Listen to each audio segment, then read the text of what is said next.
वो बहुत बढ़ती जा रही है।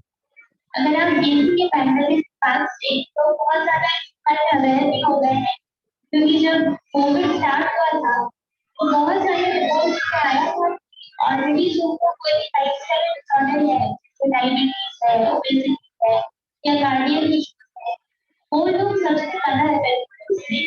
इवन जो डेथ रेट देखी गई उसमें देखा गया कि जिनको ऑलरेडी ये लाइफस्टाइल डिसऑर्डर्स थी उनको इस चीज का बहुत ज्यादा इम्पैक्ट हुआ।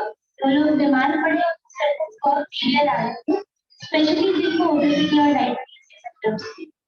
तो उसका रीजन ये होता है कि जब खाने की शुद्धता नहीं होती है, अगर आप देखें तो आज से 20-25 साल पहले पेस्टिसाइड्स इतने ज्यादा नहीं, बट अभी अगर हम कंपेयर करें पानी में, खाने में, हर जगह कुछ ना कुछ पोल्यूशन है। इवन प्लास्टिक जो है, माइक्रो प्लास्टिक आजकल एक बड़ा इशू बनने जा रहा है, तो उसकी वजह से बहुत सारे इम्पैक्ट हो रहे हैं। तो जगन्नाथ देवस्थानम में हमेशा से हमें जो एक प्रभुपाद का विजन रहा है कि डिवोटीज जो है वो बिल्कुल हाई क्लास क्वालिटी जो आती है वो प्रसादम ऑफर करें और उसको ग्रहण करें। तो उस विजन के एडिशन को हमने स्टार्ट किया है, अपनी तरफ से प्रयास करेंगे कि जो भी आते हैं मंदिर में हमारी सेवा रहेगी, हम उनको जागरूक बनाए इस बारे में कि किस तरह का खाना खाना चाहिए, क्या लेना चाहिए, किसमें पेस्टिसाइड्स ऑर्गेनिक फूड क्या होता है। तो नारायणी माता जी भी काफी लंबे समय से ये जो पूरा अभियान है उसमें लगी हुई है कि मतलब हम खुद ही ये स्टार्ट करें, क्योंकि दूसरों पर डिपेंडेंट रहना भी बहुत अच्छी बात नहीं होती। तो उसके लिए भी हम लोग बहुत कमिटेड है कि हम लोग उसको बहुत सीरियसली लेंगे, अपने साइड से नॉलेज बिल्ड करना, प्रोडक्ट्स को अवेलेबल कराना, ताकि इसको कहीं बाहर जाने की जरूरत नहीं पड़े। और उसका जो नॉलेज का पार्ट है, मैं अपना इंट्रोडक्शन दे दूँ कि मैं जॉन हूँ। मैंने बी.कॉम, एमएस और पीएचडी किया है। पीएचडी मेरी आईआईटी बॉम्बे से हुई है 2017, और उसमें मैं फूड इंजीनियरिंग के डिपार्टमेंट में थी। तो उसमें हम लोग फूड की रिसर्च करते हैं बहुत ज्यादा। और आईआईटी बॉम्बे में भी ये जो फूड का प्रोजेक्ट था मैंने जब किया था वो पहला प्रोजेक्ट था इस तरह से, क्योंकि एक समय पे आईआईटी फूड का जो सेक्टर है जो प्रोसेसिंग है, जो हमारी तो आईआईटी को मेरी बहुत इस सेक्टर में फोकस करना जरूरी है। तो वहाँ मेरी पीएचडी हुई और उसके बाद से मैं अभी मेरा प्रयास कर रही हूँ कि बच्चों को न्यूट्रिशन है, अडल्ट न्यूट्रिशन, उसके बारे में जितना नॉलेज हो पाए उतना अपने सबको अवेयर करा। तो इसलिए लगाना चाहती हूँ। तो सबसे पहले मेरा गोली अभिनंदन का नाम है शीला सोमवार को, जिनका विजन है वो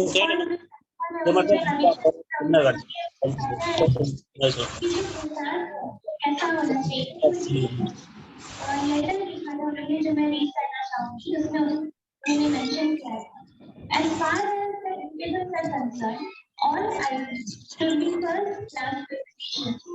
They should be first class rice, dal, fruits, wheat rice, vegetables, and a variety of food to be served, rubbed and chewed. All the eatables offered to the should be extraordinary excellent. तो यहाँ पे मैं जगन्नाथ प्रसादम का जो बात है उसको भी पूछ करना चाहूंगी। ऐसा कहते हैं कि कलयुग में भगवान होते हैं वो प्रसाद के फॉर्म में आते हैं, इसलिए श्रील प्रभुपाद ने हमेशा से विश्वास किया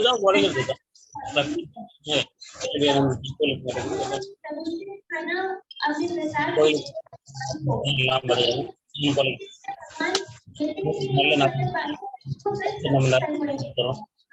प्रसाद कैसा होना चाहिए எல்லாருக்கும் ஒரு ரசகம் வச்சுக்கணும் எல்லாம் அது நடக்கும் तो हेल्थ क्या होता है?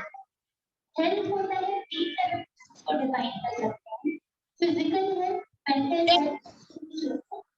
जैसे कोई भी काम जब हम करते हैं तो उसमें हमारा फोकस होना, उसके बारे में होना चाहिए। एक आदमी खाना बनाते हैं तो उस समय मेंटली वहाँ पे प्रेजेंट रहना, इंग्रेडिएंट्स के बारे में पता रहना, रेसिपी कैसे करना, उस मोमेंट में वहाँ पे रहना, वो एक तरह से अवेयर होना एक जरूरी चाहिए।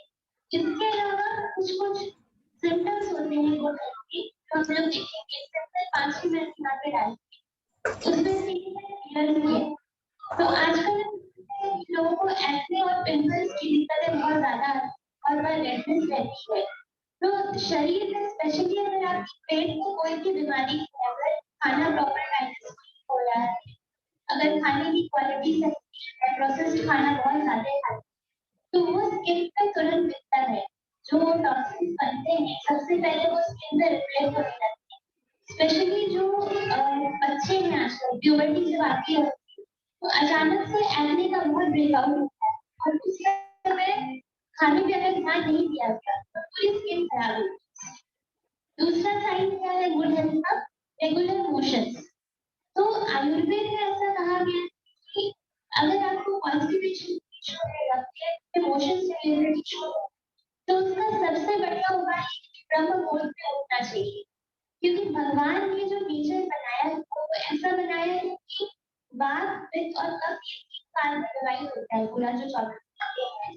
तो ऐसा कहते हैं कि सुबह 2 से 6 बजे तक का जो समय होता है वो माता का काल है और हमारे शरीर में 5 तरह की वायु होती है जो सारी चीजें हमारे तो उसमें से एक अपान वायु जो होती है वो लोअर स्टमक के लोअर पोर्शन में रहती है, जो कि चीजों को नीचे धक्का देने का काम करती है ना।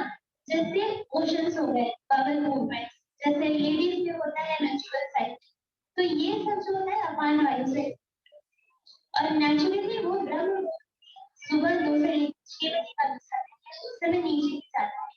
तो उस समय अगर आप उठते हैं और आपको किसी भी चीज गर्म पानी, नॉर्मल पानी, चाय, कॉफी कुछ भी अगर जरूरत नहीं पड़ती, अपने आप मोशंस हो रहे हैं तो वो एक गुड हेल्थ का साइन है। बट अगर ये नहीं हो रहा है और आपको हर दिन गर्म पानी पीना पड़ता है या वॉक करना पड़ता है तो उस समय आपको थोड़ा कॉन्शियस होकर अवेयर होना चाहिए कि अभी स्टमक में कुछ सही नहीं है और उस पर काम करना जरूरी है। तीसरा साइन रेगुलर डीप स्लीप। अभी डीप स्लीप मतलब क्या? एक तो कि जब आप 10 बजे या 11 बजे सोने जाते हैं तो एटलीस्ट 2 से 3 घंटा बहुत अच्छा नींद होना चाहिए जिसमें आपको कुछ पता नहीं चले कि आसपास क्या हो रहा है, साउंड आ रहा है। बहुत बार ड्रीम्स आते हैं या बहुत बार लोग नींद से उठते हैं तो ड्रीम्स बहुत ज्यादा आना ये साइन होता है कि बात का या गैस या ब्लडी खुलता है उसको। तो इसका मतलब अगर आपको हर दिन ड्रीम हो रहा है, ऐसे विविड ड्रीम्स आ रहे हैं जहाँ पे आपको फील हो रहा है कि आप चीख रहे हो, इसका मतलब आपका ब्लड डाल, तो उस समय आपको अच्छे फैट्स खाने की जरूरत है। अगर आप नींद से बार बार प्यास की वजह से उठते हैं तो वो आपका इंसुलिन रेजिस्टेंस का एक साइन हो सकता है। तो ये सब जो चीजें हैं वो ध्यान में रखिएगा और ये बहुत इजी उपाय से बट जब हम लोग ध्यान नहीं देते तो वही चीजें फिर बड़ी बच जाती है। चौथा साइन गुड हेल्थ का है नेचुरल हंगर आना। अभी हंगर मतलब फीलिंग, मतलब जहाँ आपको इच्छा हो खाना खाने, तो कुछ लोगों में देखेंगे तो सुबह उठने के साथ उनको भूख लगती है और फिर उनको लगता है तुरंत कुछ खाइए। कुछ लोगों में थोड़ा लेट से होता है।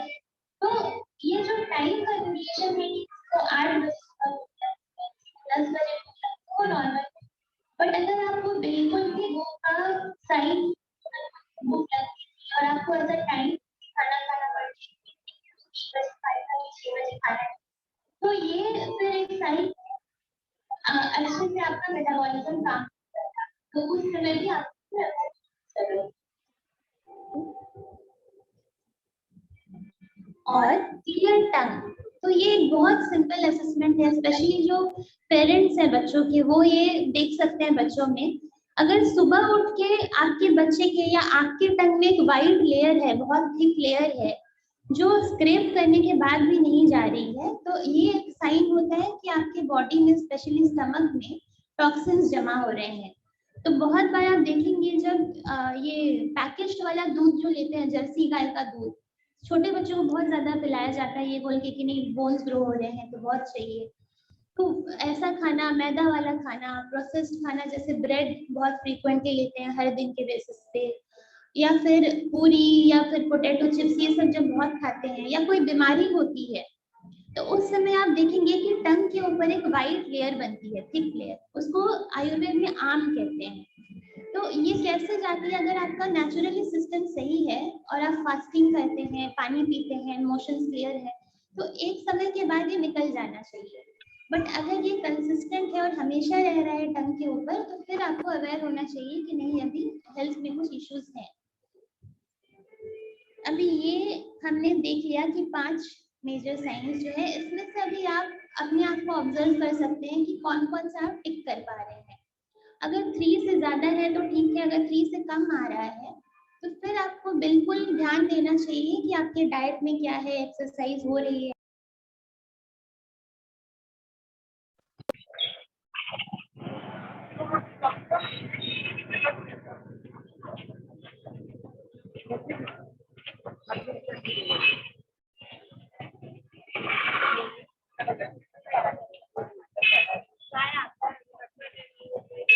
एक्सरसाइज जरूरी है, बट डाइट के थ्रू कैसे चेंजेस ला सकते हैं वो हम लोग देखेंगे।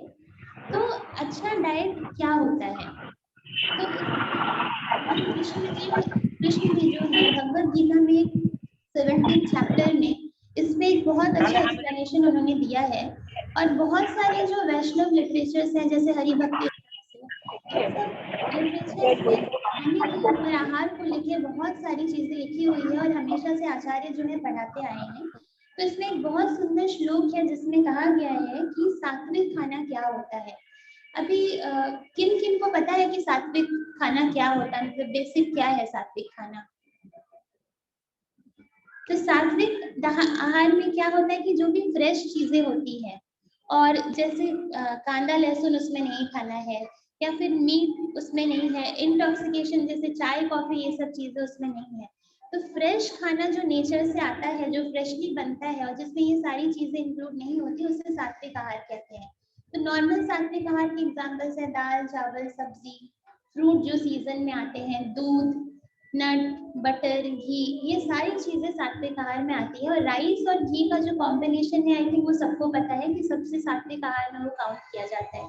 तो प्रभुपाद भी इस पे हमेशा एम्फसाइज करते थे और कहते थे कि व्हाइट राइस अगर बिना घी के खाया जाए, और घी भी वो मार्केट वाला पैकेज घी नहीं, देसी घी, तो राइस अगर बिना घी के खाया जाए तो वो आसुरी प्रवृत्ति क्रिएट करता है, ऐसा प्रभुपाद अपने लेटर्स में कोट करते थे।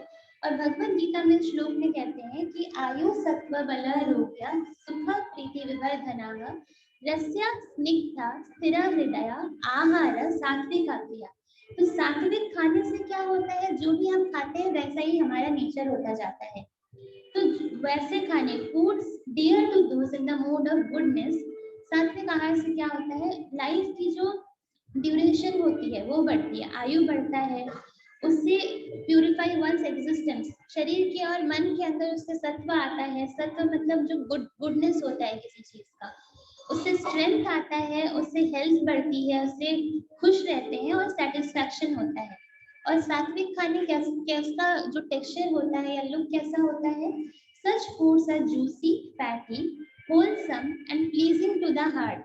अभी इसमें अगर हम इमेजिन करना चाहें, जब भी हम ये लाइन देखते हैं जूसी, फैटी एंड होलसम, तो अगर आप इमेजिन करेंगे तो उसमें आप अगर आंख बंद करके देखें तो क्या उसमें ये चाय कॉफी या फिर मीट या कांदा लहसुन ये सब आएगा?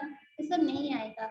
सिंपल एग्जांपल है, जैसे कांदा लहसुन बहुत ज्यादा पंजेंट होता है, तो जिन भी किचन में वो बनता है वहां पे बहुत ज्यादा स्टिंक होता है, और जो लोग खाते हैं उनके शरीर से भी बहुत दुर्गंध आती है। तो ऐसा खाना नेचुरली सात्विक नहीं रहेगा। बट वहीं अगर आप देसी गाय का दूध देखें या देसी गाय का घी देखें या लोकल फ्रूट्स जो अभी आ रहे हैं, तो वो सारे ये जो डेफिनेशन है इसमें क्वालिफाई होता है। और सात्विक खाने से क्या होता है, तो उसमें चांदोग्य उपनिषद, जिसमें प्राणायाम और योग प्रयास के बारे में भी बहुत कुछ लिखा हुआ है, उसमें बताते हैं आहार शुद्धो सत्व शुद्धि सत्व शुद्धो स्मृति ध्रुवा। जब हम सात्विक आहार लेते हैं तो उससे हमारा मन जो है उसमें गुडनेस आता है, उसमें सत्व बढ़ती है, उसमें शुद्धि बढ़ती है, और उससे क्या होता है, स्मृति बढ़ती है, मेमोरी। तो मेमोरी बिल्ड होने के लिए सात्विक खाना जरूरी है। स्पेशली बच्चों में जो है न्यूट्रिशन के नाम पे आजकल बहुत कुछ खिला देते हैं। अगर मॉडर्न साइंस में देखें तो आजकल प्रोटीन पे बहुत डिबेट चल रहा है कि बच्चे जो है वो प्रोटीन डेफिशिएंट, तो उसका हमने भी बहुत सारा स्टडी किया, उसका स्टेट वाइज डेटा भी है। तो हमने उसमें देखा कि ये नहीं है जैसे मॉडर्न साइंस या वेस्टर्न साइंस में कहते हैं कि Indian food is very poor in protein, या फिर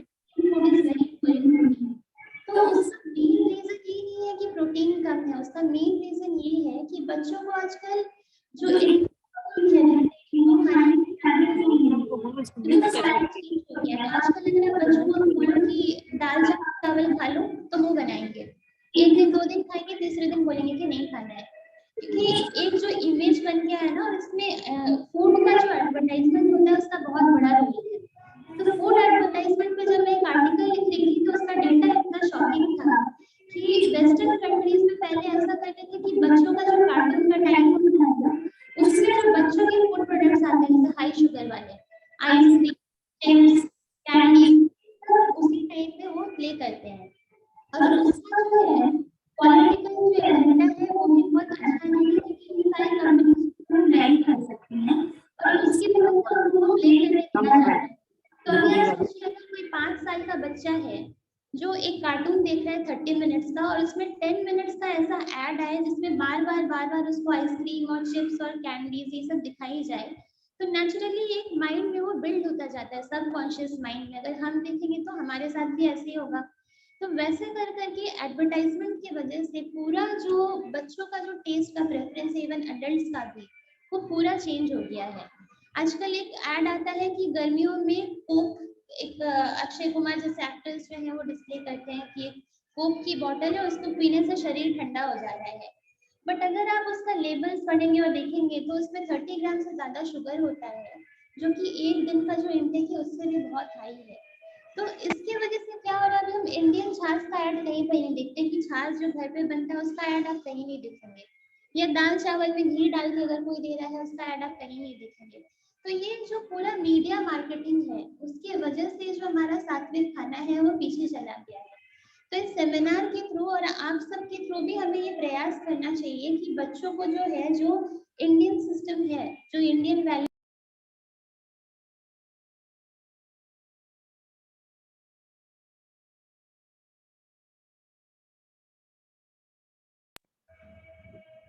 अभी इसमें जैसे मैंने बताया पिक्चर्स में अगर आप देखें तो इसमें से बहुत सारे एड्स अगर आप टीवी देखते हैं तो आपने देखे होंगे, बच्चे बहुत जल्दी पहचानते हैं। जैसे इसमें ओरियो बिस्किट है, तो आजकल स्कूल्स में भी जब एक ट्यूटोरियल होता है जैसे मून के बारे में पढ़ाना होता है तो वो ओरियो बिस्किट के थ्रू पढ़ाते हैं।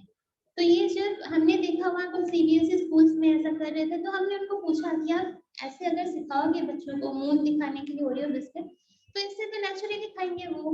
तो ये सारी चीजें जो है आप क्यों दिखा रहे हैं? अभी आप देखिए सात्विक खाना कैसा दिखता है और पैकेज्ड खाना जो सात्विक नहीं है वो कैसा दिखता है। जैसे पिज्जा हो गया, बर्गर हो गया, जूसेस जो हैं Tropicana juice, real fruit juice, तो आप कैसे पता कर सकते हैं सात्विक है या नहीं? सिंपल एक लेबल रीडिंग कीजिएगा। हर खाने का जो पैकेज्ड खाना होता है उसके पीछे एक लेबल लिखी हुई रहती है। अगर उस लेबल में 2 से ज्यादा चीजें आपको कोडेड दिख रही है, जैसे E440, E220, अगर कोडिंग फॉर्म में है तो वो खाना सात्विक भी नहीं है और अच्छा भी नहीं है, क्योंकि कोई भी सात्विक खाना हमेशा फ्रेश होता है। और भगवत गीता में कहा गया है कि खाना कुक करने के 3 घंटे के अंदर उसे खाना चाहिए। अगर 3 घंटे के ऊपर रखेंगे तो वो तामसिक हो जाएगा। तो ऐसा पैकेज खाना फिर कैसे रहता है? नेचुरली एक क्वेश्चन है कि अगर आप ब्रेड को बाहर छोड़ दें तो फंगस लग जाएगा, या रोटी बाहर छोड़ दें तो फंगस लग जाएगा। तो ये बिस्किट्स, मैरीगोल्ड, पार्ले जी, जूसेस, ब्रेड, पिज्जा, ये सब ऐसे साल साल भर तक कैसे चलता है? तो सिंपल उसका ये है कि अचार को कैसे प्रिजर्व करते हैं आप, बहुत सारा चीनी और बहुत सारा नमक डाल के। सेम फंडा जो है फूड प्रिजर्वेशन में भी लगाया जाता है। जो भी पैकेज खाने होते हैं हाई सोडियम और हाई शुगर रहता है ताकि उसमें कुछ भी ग्रो ना हो। पर जब आप वो चीज खाते हैं तो जितना आपको सॉल्ट नहीं चाहिए उतना सॉल्ट आपके शरीर में आता है। और स्पेशली बच्चों के लिए ये बहुत डेंजरस है, क्योंकि आजकल देखा जा रहा है कि 9 साल 10 साल की एज से डायबिटीज और हाइपरटेंशन स्टार्ट हो रहा है। तो आप सोच सकते हैं कि हम लोग किधर लीड कर रहे हैं। तो इसलिए लेबल्स पढ़िएगा और जितना हो सके पैकेज खाना अवॉइड करना चाहिए। बहुत सारे प्रोडक्ट्स ऐसे भी हैं जो आजकल आपको हेल्दी के नाम से दिखाए जाएंगे, जैसे मिलेट नूडल्स है। तो बहुत सारी कंपनीज क्या करती है कि मिलेट नूडल्स, ये सब जो प्रोडक्ट आते हैं नए प्रोडक्ट्स हैं, तो अभी उनका गवर्नमेंट रेगुलेशन आया नहीं है अच्छे से, तो उसमें मिलेट जैसी चीजें 10% रहेंगी और 90% मैदा रहेगा। बट क्योंकि मिलेट डाला है तो वो आपको ऐसे एडवर्टाइज करेंगे कि मिलेट नूडल्स है, दिस इज वेरी हेल्दी। तो सिमिलरली आपका न्यूट्री चॉइस बिस्किट्स है, आपका मिल्क शेक आता है, high protein high calcium milk shake, तो हमेशा आपको वो लेबल रीड करके देखना चाहिए। एक मैंने इसमें ये भी डाला है कि आजकल चाय को एज एन एंटीऑक्सीडेंट कह के एडवर्टाइज करें कि this is very high in antioxidant, इसलिए आपको चाय पीना चाहिए हर दिन। तो इससे दिक्कतें क्या होती है, फर्स्ट ऑफ ऑल चाय का अगर नेचुरल टेस्ट अगर आप देखिए जैसे बाकी सारी पत्तियां हैं वैसी ही कड़वी होती है, तो कड़वी चीज कोई पिएगा ही, तो उसमें दूध और चीनी डाल डाल के उसको बार बार 6 बार 7 बार ऐसे सर्विंग लिया जाता है, ये सोच के कि इससे हमारा हार्ट हेल्दी हो जाएगा। बट अब क्या कर रहे हैं, उसमें हर बार आप उतना चीनी और दूध जब डालते हैं, और चाय की प्रॉपर्टी ये है कि इसमें टैनिन्स होते हैं, तो जब वो दूध के साथ रिएक्ट करता है तो वो बहुत तेज एसिडिटी क्रिएट करता है। तो अगर आप 1 महीना इसी तरह से 2 या 3 कप चाय लेते रहे तो एक समय के बाद जो आपका स्टमक का लाइनिंग है वो डिग्रेड होता जाएगा एसिड की वजह से। तो ये सारे जो एडवर्टाइजमेंट है इन सब का ध्यान रख के फिर अपने खुद से सोचना चाहिए कि चीजें हेल्दी है या नहीं है। अभी हम लोग आएंगे कि इन सब का उपाय क्या है। अभी आपने पैकेज्ड प्रोडक्ट्स देख लिए, सात्विक खाना देख लिया, तो सात्विक खाने में भी अभी बहुत सारे जैसे दाल राइस स्टेपल्स जो हैं उसमें आजकल एक टर्म आ गया है ऑर्गेनिक फूड। तो ये कब आया, पिछला मतलब 25-30 साल पहले एक्चुअली सारी चीजें ऑर्गेनिक थी इंडिया में एटलीस्ट। अभी भी एक स्टेट है सिक्किम जो कि 100% ऑर्गेनिक है। तो उस समय की जो फार्मिंग होती थी, अगर हमने भी बचपन में सीखी है कि क्रॉप रोटेशंस होता था, जैसे चने के साथ चावल लगा दिया, तो प्रोटीन वाले जैसे चना पल्सेस जो है उसमें नाइट्रोजन होता है, तो उसके थ्रू एक बैक्टीरिया ग्रो होता है उसके रूट्स में, राइजोबियम बैक्टीरिया जिसको बोलते हैं, तो उसके थ्रू मिट्टी में नाइट्रोजन और ये आता था फास्फोरस पोटेशियम, ये सारी चीजें आती थी। फिर एक समय के बाद जब डिमांड बढ़ गया बहुत ज्यादा, तो फिर गवर्नमेंट ने देखा कि अभी जैसे 10 फार्मर्स हैं और 100 लोगों को खाना खिलाना है, या 1000 या बिलियन ऐसे होते जा रहे हैं, तो उनके लिए सफिशिएंट नहीं है। तो फिर फार्मिंग की प्रैक्टिसेस चेंज की गई और फिर ग्रीन रिवॉल्यूशन आया जिसमें कि जेनेटिक इंजीनियरिंग भी यूज किया गया, और उसके थ्रू फिर क्या हुआ ना, सिर्फ वेजिटेबल्स या प्लांट्स में, इवन एनिमल्स में भी, जैसे उस मिल्क के टॉपिक पे हम बाद में आएंगे, बट प्लांट्स में भी जेनेटिक चेंजेस करके बहुत सारे ऐसे उत्पादन बढ़ाने के लिए उसमें artificial enzyme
Hare Krishna.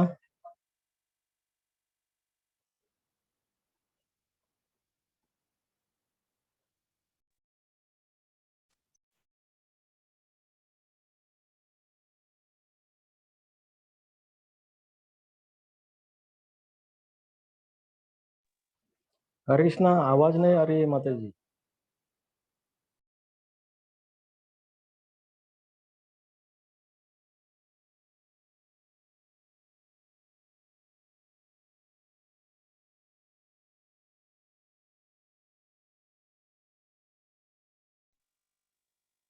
Hare Krishna, we can't hear you, Mataji.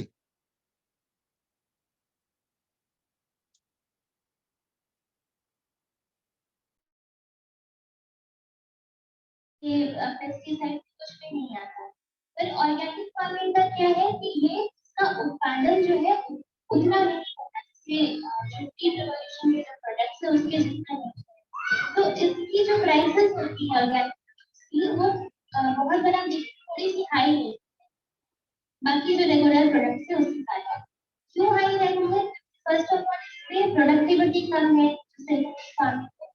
दूसरा इसमें मैनुअल लेबर बहुत ज्यादा होता है कि जो भी ऑर्गेनिक फार्मर्स है वो गवर्नमेंट ऑर्गेनाइजेशन के साथ उनके जो लाइसेंसेस होते हैं बहुत बार उसके लिए नहीं जाते क्योंकि पॉलिटिकल एजेंडा है। तो इसके वजह से बहुत बार उसकी प्राइसेस ज्यादा होती है। बट फिर बहुत सारी कंपनीज है जैसे मित्रा ऑर्गेनिक्स वो अपने साइड से पूरा ट्राई कर रहे हैं उसका प्राइसेस कट डाउन करके जो नॉर्मल रेट्स है जो रेगुलर प्रोडक्ट्स है उसकी ताकि ज्यादा से ज्यादा लोग उसका फायदा ले पाए। और इसमें मैंने पिक्चर दिखाया है कि organic foods and guts health. तो क्यों ये हेल्पफुल है? क्योंकि गट्स के आपका स्टमक उसके सेकेंडरी और इसकी भी स्टडी बहुत बाद आई और लोगों ने जैसे एक चीज आपका डिप्रेशन। तो उसमें आपने सुना होगा डिप्रेशन क्या होता है कि लोग जो है किसी भी चीज के लिए मोटिवेटेड फील नहीं करते अब रोना आता है या फिर सेल्फ डिसऑर्डर्स का।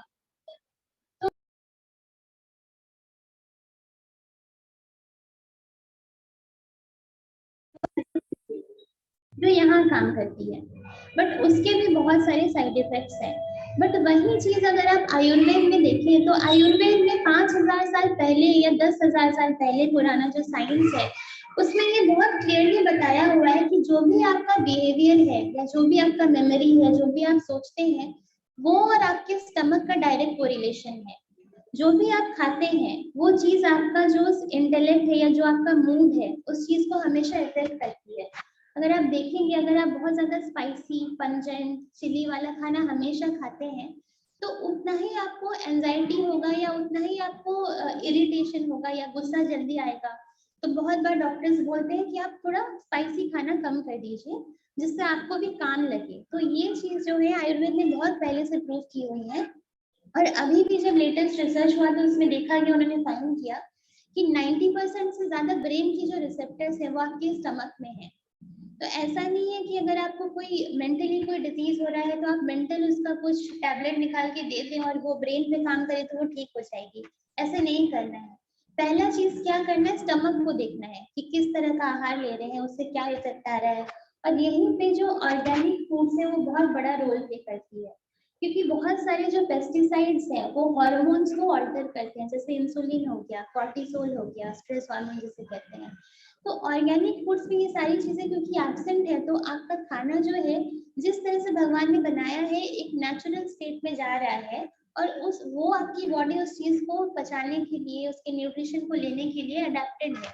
तो उस समय आपका खाना जो है बेटर एब्जॉर्ब होगा और इसके जो भी साइड इफेक्ट्स हैं जो भी पेस्टिसाइड्स की वजह से आते हैं केमिकल्स की वजह से आते हैं वो आपको नहीं आएंगे। तो ऑर्गेनिक प्रोडक्ट्स के एग्जांपल्स क्या क्या हैं? एक तो आपका फ्रेश वेजिटेबल्स हो गया फ्रेश जो सीजनल फ्रूट्स होते हैं वो हो गए। तो अभी कोई बताएगा कि अभी समर सीजन में कौन कौन से फ्रूट्स आते हैं?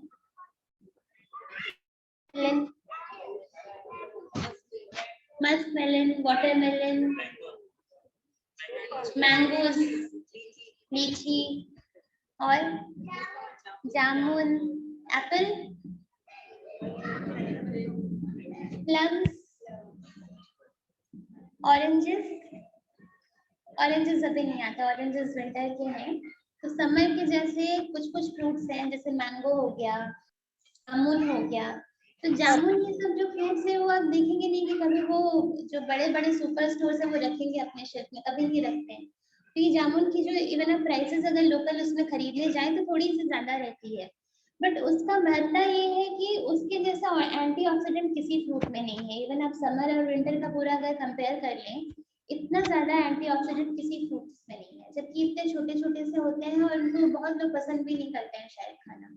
बट वहीं आप देखो ये जो लोकल जो सात्विक फूड में है सीजनल फूड में और जामुन अभी भी फॉर्चुनेटली ऑर्गेनिक है क्योंकि उसकी कमर्शियल कल्टीवेशन स्टार्ट नहीं हुई क्योंकि लोग खाते ही नहीं है बहुत लोगों को पता ही नहीं है कि खाना चाहिए। तो इसके लिए वो जब आप लेते हैं तो नेचुरली आपका डायबिटीज जो है वो प्रिवेंट हो जाता है और उसके एंटीऑक्सीडेंट्स की वजह से बाकी जो भी इन्फ्लेमेशन अगर शरीर में कुछ है भी जैसे ब्लड में कुछ अगर इश्यूज हैं तो वो आपको कभी नहीं आएंगे। तो इसके लिए ये पता होना बहुत जरूरी है कि सीजन में क्या है, लोकल में क्या है। तो ये एक हो गया ऑर्गेनिक प्रोड्यूस। अभी पैकेज्ड ऑर्गेनिक प्रोडक्ट्स में क्या आता है, दाल, चावल, कोल्ड प्रेस ऑयल्स जो यहाँ पे मैंने फोटो में दिखाया है, देसी घी, देसी दूध जो है।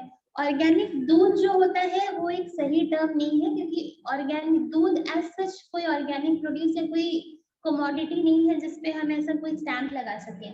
बट उस पर हम अभी चर्चा करेंगे। पहले देखते हैं कि कोल्ड प्रेस ऑयल्स क्या होते हैं। तो ऑयल्स जो होते हैं ऑयल सीड से बनते हैं। और किस तरह से बनाया जाता है, ऑयल निकालने का दो तरीका है। एक तो आप उसको कच्ची घानी से निकालें, जो आपको पता होगा, बहुत लोगों ने छोटे में देखा भी होगा, पीसते हैं उसमें और उसके हीट की वजह से फिर ऑयल मेल्ट होके निकल आता है। और एक उसका तिल्ली बोलते हैं इसको। पहले क्या करते थे, वो तिल्ली को गाय को खिला देते थे, तो गाय को उससे प्रोटीन आ जाता था, मिनरल्स आ जाते थे, और जो ऑयल आता था वो हम लोग यूज करते थे।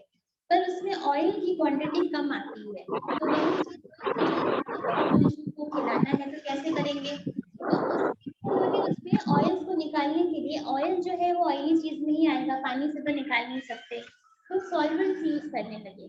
तो उसमें एक बहुत कॉमन सॉल्वेंट है हेक्सेन, जो हम लोग लैब में भी यूज करते हैं जब हमें किसी चीज से ऑयल निकालना होता है। और हेक्सेन जो है उसको ऐसा बोलते हैं कि पेरिफेरल न्यूरोटॉक्सिन। न्यूरोटॉक्सिन मतलब क्या होता है, न्यूरो मतलब होता है ब्रेन, और टॉक्सिन मतलब होता है पॉइजनस चीज। तो हेक्सेन को आप डायरेक्टली नहीं ले सकते, इवन अगर वो किसी चीज में रह जाए तो भी वो आपके ब्रेन को डैमेज करती है। तो अभी जब आप निकालते हैं ऑयल, तो फिर एफडीए ने क्या किया, हर चीज का एक लिमिट देते हैं कि इतना पीपीएम के अगर ऊपर रहेगा तो टॉक्सिक है, इतने पीपीएम के अगर नीचे आ रहे हैं तो चल जाएगा। बट एफडीए ने ये स्टडीज नहीं किए हैं कि साल दर साल, 10 साल, 15 साल जब आप लेते रहते हैं, हर दिन जब वो चीज लेते, तो वो टॉक्सिन जो पीपीएम में इवन मान लो लो क्वांटिटी में भी है, वो कहाँ जा रहा है, शरीर में ही बाइंड हो रहा है ना। और शरीर में ऑयल कहाँ स्टोर होता है, एडिपोज टिश्यूज में। फीमेल्स के केस में जो 3-4 हार्मोन्स होते हैं, प्रोजेस्टेरॉन, एस्ट्रोजन, ये सारी चीजें जो है ऑयली है। हार्मोन्स जो है वो एक ऑयली लिपिड उसमें मैट्रिक्स में रहते हैं। तो जब भी आप कोई भी ऑयली पेस्टिसाइड लेते हैं तो वो सीधा आपके ब्रेन में जाता है सबसे पहले, तो क्योंकि ब्रेन में जो है 70% से ज्यादा फैट है। तो इसके लिए ये भी बोलते हैं ना, बच्चों को जैसे बोलते हैं कि ज्यादा घी खिलाइए, शुरू के जो ईयर्स होते हैं 2 to 5 का जो एज है, उसमें बोलते हैं कि बच्चों को बहुत घी खिलाइए, और भी देसी घी, पैकेज वाला अमूल घी, ये सब नहीं। क्यों बोलते हैं ऐसा, क्योंकि उस समय बच्चों का ब्रेन डेवलप हो रहा रहता है। जब लेडीज प्रेग्नेंट होती हैं उस समय बोलते हैं कि घी खाइए। तो वो जो ऑयली चीजें हैं वो बच्चों के ब्रेन में जाती है। अभी अगर आप ये कमर्शियल वाले जो ऑयल लाते हैं, अगर आप देखेंगे सरसों का तेल नहीं आ रहा है, बट उसमें लिखी हुई है कि उन्होंने क्या डाला है उसमें प्रिजर्व करने के लिए। और ये स्थिति अभी ऑयल्स की इतनी खराब है कि मस्टर्ड का ना फ्लोरेक्सिन करके एक केमिकल आता है, जो मस्टर्ड का जो पंजेंसी का जो टेस्ट है, और नॉर्मल जो ऑयल है उसमें वो मस्टर्ड का वो ये मिला देते हैं, जो केमिकली एक्सट्रैक्ट किया हुआ वो टेस्ट है। और फिर जब आप उसको स्मेल करेंगे तो आपको बिल्कुल समझ नहीं आएगा कि एक्चुअली सिंथेटिक है या नेचुरल है। बट वही चीज जब आप लेते हैं तो फिर वो आपके बॉडी में जाके इन्फ्लेमेशन को ट्रिगर करती है। इसलिए ऑयल्स जो है, कोल्ड प्रेस ऑयल्स यूज करना बहुत जरूरी है। स्पेशली ये एक चीज जो आप घर में यूज करते हैं, ऑयल एंड घी, इस पर कभी भी कॉम्प्रोमाइज नहीं करना चाहिए। तो इको मित्रा के थ्रू हमने प्रयास किया है यही कोल्ड प्रेस ऑयल्स जो है वो सबको अवेलेबल हो, और इसका जो प्राइस रेंज है बहुत ज्यादा एक्सपेंसिव साइड पे नहीं है। तो आप इसको ट्राई करके देखिएगा। बेस्ट जो ये है ऑर्गेनिक प्रोड्यूस को असेस करने का तरीका क्या है कि आप खुद उसको ट्राई करिए, और उसमें 1 महीना ट्राई करके देखिए कि आपको टेस्ट में फर्क मालूम पड़ रहा है कि नहीं।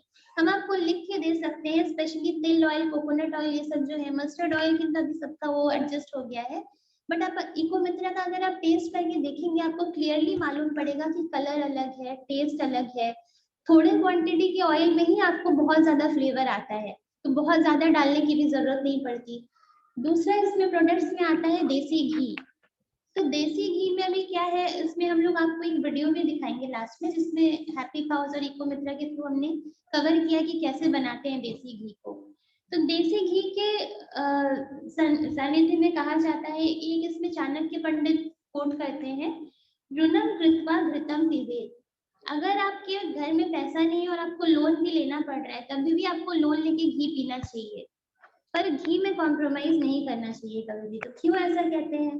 तो आयुर्वेद में घी के ऊपर बहुत एम्फेसिस करते हैं। आयुर्वेद में जो पूरा बेसिस है, एक तरह से कहा जाए, बहुत सारे मेडिसिन का, बहुत सारे डाइट्स का, तो घी जो होता है 3 दोषों को बैलेंस करता है, त्रिदोषा जिसे बोलते हैं, इसलिए सबके लिए सुटेबल होता है। तो मॉडर्न डॉक्टर्स के पास अगर आप कोई हार्ट इश्यू लेके जाएंगे तो वो आपको सबसे पहले कहेंगे कि अरे अरे घी खाते हैं क्या आप, घी बिल्कुल बंद कर दीजिए क्योंकि हार्ट में डिपॉजिट्स बनेंगे उससे। बट डिपॉजिट्स और कोलेस्ट्रॉल का क्या है कि हाई कोलेस्ट्रॉल आजकल देखा जा रहा है बहुत ज्यादा। तो कोलेस्ट्रॉल के इसमें क्या है कि जब आप खाते हैं कोलेस्ट्रॉल, घी जो होता है, डेयरी जो होता है, ये सारे अच्छे सोर्सेज हैं कोलेस्ट्रॉल के। और कोलेस्ट्रॉल जो है वापस वही कि जैसे आपके जितने भी हॉर्मोन्स हैं उनका जो बेसिक मॉलिक्यूल है वो कोलेस्ट्रॉल है। तो अगर आप कोलेस्ट्रॉल नहीं खाएंगे तो आपके शरीर के बहुत सारे मैकेनिज्म जो है वो डिस्टर्ब होंगे। और सबसे बेस्ट कोलेस्ट्रॉल का सोर्स जो है वो घी है, क्योंकि उसमें इस फॉर्म में है ताकि जहाँ आपको एब्जॉर्ब होना हो वहीं पे आए। और कोलेस्ट्रॉल जो बैड कोलेस्ट्रॉल होता है जिसको लो डेंसिटी लाइपोलिपिड बोलते हैं, उसको निकालने के लिए भी घी बहुत फायदा करता है। तो इसके लिए देसी घी का सेवन हमेशा करना चाहिए। और फिर आएंगे हम लोग देसी दूध के ऊपर, तो लास्ट में मैं उसका बताऊंगी। अभी इसमें एक चीज मुझे बतानी थी कि ऑर्गेनिक फूड्स का जैसे हमने बताया कि बेनिफिट्स क्या है। एक तो ये है कि आपको जो केमिकल्स, पेस्टिसाइड्स, आर्टिफिशियल हार्मोन्स वो नहीं आते। दूसरा बेनिफिट ये है कि प्लांट्स में जो है एक मैकेनिज्म होता है खुद को प्रोटेक्ट करने का। जैसे आप देखेंगे तो बहुत सारे प्लांट्स में कांटे होते हैं, या तुलसी के प्लांट में अगर आप देखेंगे तो जैसे ही आप मंजरी को तोड़ेंगे एक स्मेल आता है ऑयल का, है ना। तो प्लांट्स क्या करते हैं, जैसे ह्यूमंस के पास मैकेनिज्म है हाथ पैर खुद को प्रोटेक्ट करने का, प्लांट्स भी खुद को प्रोटेक्ट करने के लिए एंटीऑक्सीडेंट्स बनाते हैं। और ये एंटीऑक्सीडेंट्स जो है बहुत इंपॉर्टेंट होते हैं, क्योंकि बेसिक जो हमारा प्रोटेक्टिव डाइट का जो है उसका बेसिस ही एंटीऑक्सीडेंट्स होते हैं। जैसे ग्रेप्स में आपके हो गए जो पर्पल कलर होता है, या अनार में जो आपका पिंक कलर आता है, तो ये सारे जो नेचुरल फूड कलर्स होती है इसमें एंटीऑक्सीडेंट्स की वजह से वो कलर मिलता है उनको। और ये देखा गया है, इवन रिसर्च में भी प्रूव हुआ है कि ऑर्गेनिक प्रोडक्ट्स जो होते हैं उसमें एंटीऑक्सीडेंट्स बहुत ज्यादा होते हैं। कुछ जो कंपैरिजन किए गए हैं उसमें देखा गया कि 60 से 70% ज्यादा है। तो वो एक बहुत बड़ा मार्जिन होता है। और यही एंटीऑक्सीडेंट्स जब आप लेते हैं तो वो आपके शरीर को प्रोटेक्ट करता है। दूसरा, ऑर्गेनिक प्रोडक्ट्स में पॉलीफेनॉल्स नाम के कंपाउंड होते हैं, वो भी बहुत ज्यादा होते हैं। पॉलीफेनॉल्स अभी जैसे आपको बोलते हैं ना चाय पियो, चाय से एंटीऑक्सीडेंट आएगा, तो चाय का मेन कंपोनेंट होता है एक टैनिन, क्लोरोजेनिक एसिड बोलते हैं। वही चीज चाय से बहुत ज्यादा, मतलब आप समझ लो 1000 टाइम ज्यादा मात्रा में होता है एक आंवला में। तो 1.5 आंवला अगर आप हर दिन लो तो आपका पूरे दिन का जो विटामिन सी का इंटेक है वो कंप्लीट हो जाएगा। उसके अलावा आंवला का टेस्ट कैसा होता है, कशेला होता है थोड़ा सा। तो इलाजिक एसिड, क्लोरोजेनिक एसिड, ये सारी चीजें उसमें ऑलरेडी है। तो इसके लिए अलग से ऐसा नहीं है कि आपको चाय कॉफी पी के एंटीऑक्सीडेंट बढ़ाने की जरूरत है। जैसे एक फैशन हो गया कि एंटीऑक्सीडेंट मतलब कॉफी या टी। बट ऑर्गेनिक प्रोड्यूस जो है, नॉर्मल जो आपका खाना है, फ्रूट स्पेशली बेरीज हो गई, ये सब में एंटीऑक्सीडेंट्स ऑलरेडी बहुत ज्यादा अमाउंट में है। और जब आप ऑर्गेनिक लेते हैं तो थोड़े से अमाउंट से ही आपका बहुत ज्यादा एंटीऑक्सीडेंट बॉडी में आता है। उसके अलावा कोल्ड प्रेस ऑयल्स का हमने देखा कि उसमें पिगमेंट्स नहीं होते, कलर्स नहीं होते, केमिकल्स नहीं डालते। फिर ऑर्गेनिक जैगरी और ब्राउन शुगर पे आते हैं। तो व्हाइट शुगर और ब्राउन शुगर में क्या डिफरेंस है? केमिकल्स। तो ब्राउन शुगर ब्राउन क्यों होता है? Without process. तो प्रोसेसिंग में क्या है कि शुगर केन का जूस जब बॉईल करते हैं तो वो ब्राउन होता ही है। बट उस चीज को व्हाइट करने के लिए फिर क्या करते हैं, सल्फाइड के थ्रू वॉश किया जाता है उस चीज को। तो सल्फाइड जो है ब्राउन शुगर को कैप्चर कर लेता है, ब्राउन कलर जो होता है। अब यही सल्फाइड खाने में से निकलता नहीं है क्योंकि वो पानी में डिसॉल्व होता है। तो जब आप व्हाइट शुगर लेते हैं तो वो सल्फाइड फिर आपके शरीर में आता है। और ये FDA की रिपोर्ट्स में भी लिखा गया है कि वो एक एलर्जेन है। तो फॉरेन कंट्रीज में इस चीज को लेके बहुत लोग अवेयर है, वहां पे सल्फाइड अगर लिख दें वो किसी प्रोड्यूस में ना तो लोग खरीदेंगे ही नहीं। बट हमारे देश में ऐसा है कि जब बाहर से वही फैशन हमारे देश में आया क्योंकि अवेयरनेस नहीं है, और हमारे देश में एलर्जीज इतनी कॉमन भी नहीं है जितनी फॉरेन कंट्रीज में है। तो वो सारे सल्फाइड वाले जो प्रोड्यूस है, अगर आप देखो ड्राई फ्रूट्स देख लो, पैकेज में हमेशा चेक करना चाहिए कि सल्फाइड है या नहीं है। अगर ऑर्गेनिक रहेगा तो सल्फाइड नहीं रहेगा उसमें। तो ब्राउन शुगर का भी सेम है कि उसमें ब्राउन इसलिए है क्योंकि मोलासेस जो नेचुरल जो फर्मेंट होते हैं ब्राउन कलर के मोलासेस वो उसमें रहते हैं। और मोलासेस जो है वो आपका आयरन और कैल्शियम का बहुत अच्छा सोर्स है। तो ये अगर आप कंपैरिजन देखें कि शुगर का इंटेक जो है वो 30 ग्राम ही है, तो बहुत बार जो हेल्थ प्रैक्टिशनर्स है वो ये बोलते हैं कि नहीं कुछ फर्क नहीं पड़ता क्योंकि मीठा करने का एजेंट है ना, आप कितना ही खाओगे एक दिन में। बट अगर आप कंपैरिजन देखो तो अगर आपके पास ब्राउन शुगर है तो आप सल्फाइड वाला क्यों खाओगे? जनरली ये हो गया ना ऑब्जर्वेशन। और दूसरी चीज है ट्रेस मिनरल्स जो होती हैं वो ब्राउन शुगर में रहती हैं जो व्हाइट शुगर में नहीं रहती। सेम चीज है व्हाइट सॉल्ट के साथ। तो आयोडीन फोर्टिफाइड सॉल्ट जो आता है वो बोलते हैं कि आयोडीन की कमी जब इंडिया में हुई तो आयोडीन को डाला गया सॉल्ट में। बट पिंक सॉल्ट जो है जिसको प्रोसेस नहीं करते हैं व्हाइट करने के लिए, वो नेचुरली सॉल्ट जो सॉइल में बनता है उसी को क्रश करके बनाते हैं। तो इसके लिए उसमें जो भी व्हाइटनिंग एजेंट्स केमिकल्स डालते हैं एक तो वो नहीं होते और दूसरा उसमें मिनरल्स रहते हैं। तो इसके लिए हाई बीपी के लिए कहा जाता है कि पिंक सॉल्ट जो है ज्यादा फायदेमंद है क्योंकि उसमें सोडियम के साथ साथ पोटेशियम भी रहती है। अभी आपको ये तो पता है कि हाई बीपी का मेन जो पॉजिटिव फैक्टर है वो सोडियम है। तो पोटेशियम का क्या है कि बीपी को उतना नहीं बढ़ाता है, इसलिए पिंक सॉल्ट जो है या पोटेशियम बेस्ड सॉल्ट्स जो है वो हाई बीपी ये सब में लेना वो ज्यादा फायदेमंद है। और लास्ट है देसी मिल्क के बारे में जिसका भी हम चर्चा करेंगे। तो मिल्क जो है वो एक स्टेपल सोर्स है, इंडिया में हमेशा से रहा है, इवन बाहर भी। स्पेशली वेजिटेरियन डाइट में जो प्रोटीन और कैल्शियम का सोर्स है वो मिल्क कहा जाता है। तो मिल्क में और क्या चीजें होती हैं? Protein, minerals, omega fatty acids बोलते हैं। ओमेगा फैटी एसिड्स जो ऑयली पार्ट रहता है मिल्क का वो है। अभी मिल्क की सबसे अच्छी प्रॉपर्टी ये है कि इमल्शन कहा जाता है मिल्क को। इमल्शन मतलब जब ऑयल और पानी को आप मिक्स करेंगे तो आप नेचुरली मिक्स नहीं कर सकते। ऑयल जो है फ्लोट करता है ना पानी के ऊपर, बट मिल्क जो है वो भगवान द्वारा बनाया गया एक ऐसा इमल्शन है जो कि सबसे स्टेबल है। मतलब कैसे स्टेबलाइज हुआ है उसमें, तो बहुत सारे उसमें नेचुरली ऐसे फैटी एसिड्स आए हैं जो बहुत फायदेमंद है और जो उसको इंटैक्ट रखते हैं।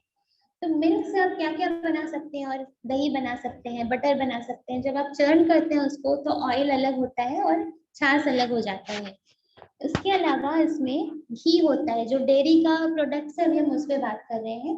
घी का जैसे मैंने बताया है बेस्ट काइंड ऑफ फैट है। अगर आप ऑयल्स और घी को कंपेयर करें तो ऑयल की इंटेक भी जो है वो 40 ग्राम से ज्यादा नहीं होनी चाहिए एक दिन में किसी भी अडल्ट के लिए। और उसमें भी घी जो है सबसे बेस्ट क्वालिटी का है क्योंकि वो नेचुरली ऐसा भगवान ने बनाया है ताकि आपके जो खाने का है स्वाद बढ़े, जो उसका न्यूट्रिएंट्स है वो एब्जॉर्ब हो। उसके अलावा बटर मिल्क, तो आजकल एक प्रोबायोटिक्स का भी बहुत चल रहा है कि प्रोबायोटिक्स जो है स्पेशली कोविड के बाद से कि आपके स्टमक में एक अच्छे बैक्टीरिया होते हैं, बुरे बैक्टीरिया होते हैं। अगर अच्छे बैक्टीरिया का नंबर कम हो जाए तो फिर आपको गट की इश्यूज आते हैं, इम्यूनिटी लो हो जाती है। तो आप देखेंगे जब भी एंटीबायोटिक्स डॉक्टर देते हैं उसके साथ एक सैशे देते हैं लैक्टोबैसिलस का या बैसिलस वर्डी ऐसे करके सैशेस देते हैं ना। तो क्यों देते हैं? क्योंकि अगर आप जब भी आप एंटीबायोटिक्स लेते हो उसका बेसिक प्रिंसिपल क्या है कि वो जो बैक्टीरिया है उसको किल करता है जब भी कोई इन्फेक्शन होता है तो उसके साथ साथ अच्छे बैक्टीरिया भी किल हो जाते हैं, इसलिए उसके ग्रोथ को बढ़ाने के लिए साथ में वो सैशे दिए जाते हैं। हर दिन के डाइट में ये कहाँ से आएगा बैक्टीरिया? तो वहां आता है आपका बटर मिल्क, छाछ जिसे कहते हैं। दही में जैसे एक पार्ट दही में 6 पार्ट पानी डाल के जब आप चर्न करते हैं उसको और उसमें सॉल्ट लेके तड़का लेके जब आप लेते हैं उसे बटर मिल्क कहते हैं। तो ये आपका एवरीडे जो है बेस्ट सोर्स है प्रोबायोटिक का, इसलिए आपको देसी दूध का जो है उसका छाछ हर दिन पीना चाहिए, एटलीस्ट 2 ग्लासेस। समर्स में आप बढ़ा सकते हैं। और बटर मिल्क का प्रॉपर्टी ये है कि ये एक साथ न सिर्फ बीमारियां ठीक करता है, न्यूट्रिशन भी लाता है, कैल्शियम भी आता है, उससे आपका इम्यूनिटी इनहेंस होता है। तो जब भी आप लेते हैं डाइट में बटर मिल्क उसमें बिल्कुल भी मिस नहीं होना चाहिए। और इसके बाद हम देखेंगे देसी का दूध और जर्सी दूध का जो फर्क है। तो मिल्क भी एक समय के बाद जब पॉपुलेशन बहुत ज्यादा बढ़ गई तो मिल्क भी जो है वो एक कमोडिटी बन गया। ऐसे शास्त्रों में बोलते हैं कि हमारी जो 7 माएँ होती है उसमें से एक माँ जो होती है गौ माता होती है। तो पहले जो सिविलाइजेशंस थी वो गाय के ऊपर बेस थी कि एक गाय घर में जो थी फैमिली मेंबर जैसे रखी जाती थी और उनका ही जो दूध आता था, घी आता था, उससे बच्चों का भी ग्रोथ हो जाता था, जो बड़े थे उनके लिए भी सफिशिएंट हो जाता था। पर धीरे धीरे जब हमारा सिविलाइजेशन डिस्ट्रॉय हो गया ब्रिटिश कल्चर आने के बाद से, तो एक समय के बाद गाय को जो है एनिमल का दर्जा दे दिया गया। अभी कुछ महीने पहले हमारे आईआईटी ग्रुप पे एक लड़ाई चल रही थी कि वैलेंटाइंस डे पे बीजेपी सरकार ने घोषित किया था कि काऊ हक डे मनाएंगे, कि हक डे जो आता है ना तो उसमें काऊ हक डे। तो आईआईटी में 2 ग्रुप्स बन गए। एक ग्रुप ने उसमें कहा कि क्या है आजकल, मतलब क्या गवर्नमेंट है कि एनिमल्स को भी, हम एनिमल्स को हक करने के लिए सेलिब्रेशन करें क्या। और दूसरा ग्रुप जो था जिन्होंने शास्त्र पढ़ा है, जो लोग बड़े हुए हैं वैसे एनवायरनमेंट में, उन्होंने बोला कि आप काऊ को ऐसे एनिमल क्यों ले रहे हो। सिंपल नॉलेज है ये कि दूध कहाँ से बनता है, माँ ही दूध दे सकती है ना, एनिमल का दूध तो नहीं पी सकते हैं, माँ ही दूध देती है। और दूध बनाने के लिए ऐसा नहीं है कि वो कोई एक कुछ आपने ऐसा बीकर में डाल दिया 2-4 चीजें और वो बन गई। दूध कब आता है, जब वो माँ को जो है बहुत सारा प्यार दिया जाता है। जब ऐसा बोलते हैं कि बच्चे जब माँ के पास रहते हैं तो नेचुरली दूध फ्लो होता है, जैसे यशोदा माँ के बारे में लिखा गया है। जब आप भागवतम पढ़ते हैं तो उसमें भी डिस्क्रिप्शन आता है इसका। तो गाय को जब ब्रिटिश सिविलाइजेशन आया और हम उससे अफेक्ट हो गए, तो हमारा जो ट्रेडिशनल जो हमारा था फार्मिंग का, कल्टीवेशन का, सारा चला गया। फिर काऊ को ऐसे एनिमल बनाकर उसमें भी फिर हॉर्मोन्स इंजेक्ट किए गए। और ये जो फोटो आप देख रहे हैं, इसी तरह से इंडस्ट्रीज में दूध निकाला जाता है। जर्सी गाय जो होती है ना, उनको ब्रीड किया जाता है, जैसे हम लोग लैब्स में रैट ब्रीड करते हैं, वैसे ही जर्सी गायों को भी ब्रीड किया जाता है कि हमको आज 10 लीटर दूध चाहिए इतना, तो कल ये दूध आना चाहिए, तुम गाय को भी हार्मोन दे दो या ऐसा चारा खिलाओ जिससे वो ऐसे पिग्स जैसे फैट हो जाए। और इस तरह से जब दूध निकालते हैं आप देखेंगे कि इस तरह से कोई माँ दूध दे सकती है क्या, नहीं दे सकती है। पाइप्स लगा के उनको बांध के जब ट्रांसपोर्टेशन करते हैं, एक एक जो गाड़ियां होती है उसमें हजार हजार गायों को ऐसे ठेल के ले जाया जाता है, तो बहुत सारी गायों की इसमें डेथ भी हो जाती है। इसका एक दूसरा जो ब्रिटिश और फॉरेन और अब्रॉड साइड का ये है कि वहाँ पे बीफ जो है एक मेन स्ट्रीम प्रोटीन सोर्स है।